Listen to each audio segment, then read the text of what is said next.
This cocktail is called Gorky Park. Now, if you're a vodka martini drinker, this is something you might want to try. It is primarily vodka with a little bit of grenadine and bitters and sweet and sour. Let's get started. We'll take our martini or our cocktail glass and we'll have it filled with ice and water, chilling to the side. You get a shaker glass and fill it with ice. Now, depending on the size of your martini glass or your cocktail glass, that will dictate how much vodka you want to use. We're going to use 3 ounces. Because all the other ingredients are just a splash.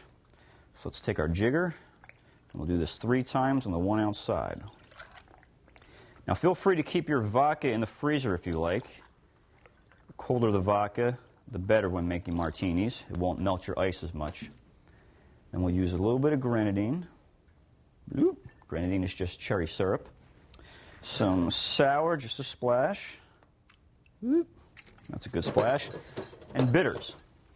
Bitters you can find at the supermarket or your liquor store. Now let's give these a good shake.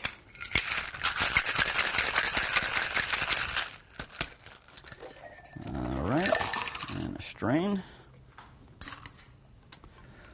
1 Gorky Park coming up. Look at this.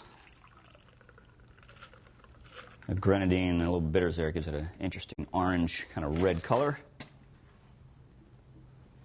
Enjoy.